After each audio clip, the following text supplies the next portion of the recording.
Hey, this is Brett from GFB. In this video we're going to install a DV Plus on this Audi S3.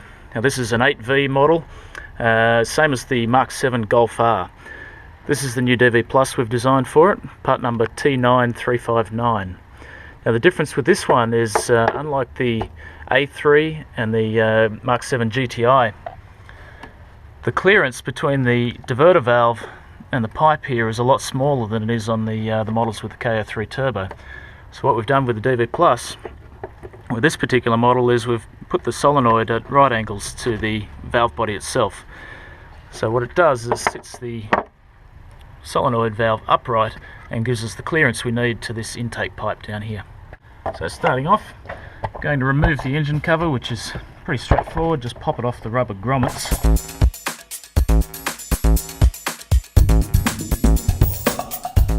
All we have to do is pull the intake pipe off, this plastic turbo intake tube, and then we can get at the bolts holding the diverter valve on there.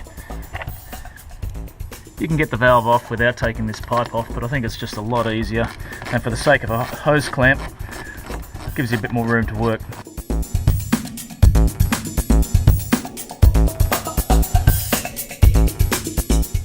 So we can unclip the connector here.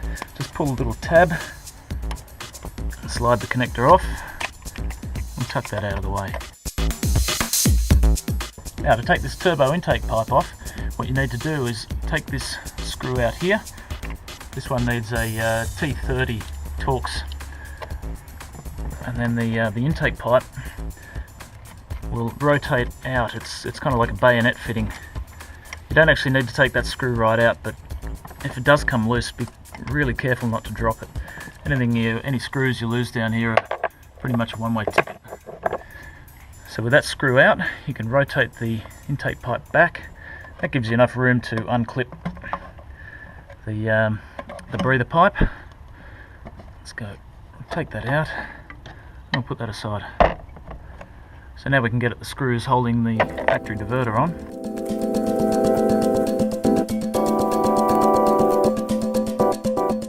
Again, take care not to drop these.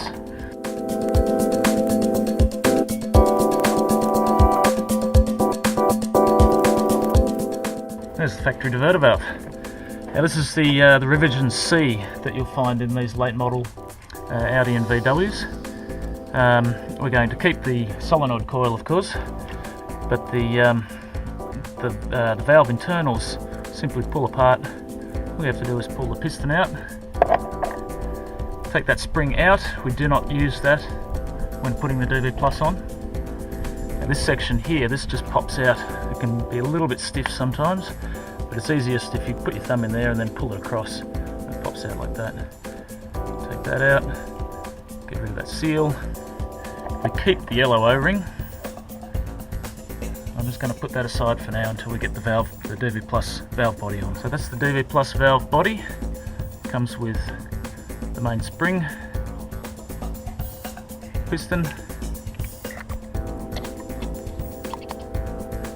the O-ring's already installed on here, so you just need to go and put that straight back in place of the factory diverter valve. You can use the same screws or the screws included in the kit, it doesn't matter, they're the same size. Now you must put the valve body on first before you mount the solenoid onto the DV Plus, because you can't access this screw once the solenoid's on. So again, take care not to drop these screws.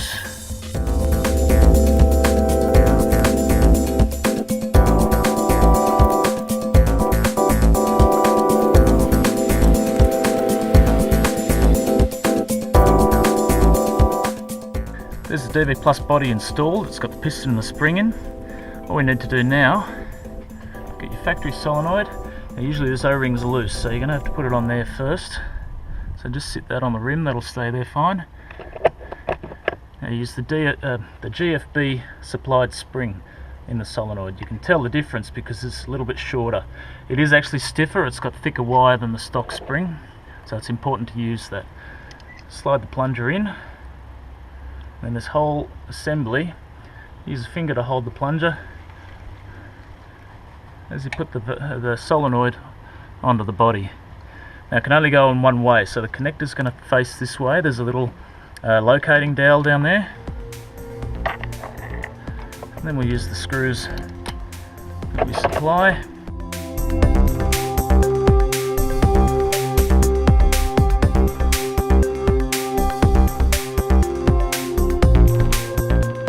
Now we're going to put this intake pipe back in. We'll get that out of the way so we can see what's going on.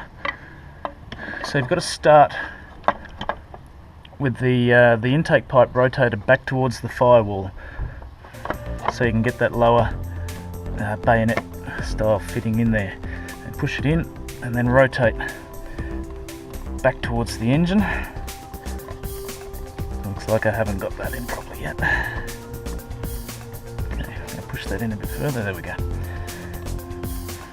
If it doesn't go in the first time, just rotate it back out and then push it harder into the turbo, so you engage the three dog parts that pull it into the turbo.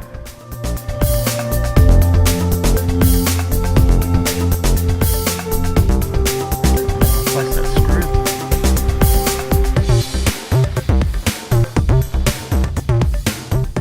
Clip that back on. And put the electrical connector back on. And the intake hose, tighten up the clamp, and then engine cover goes on and the job's done. And there you have it.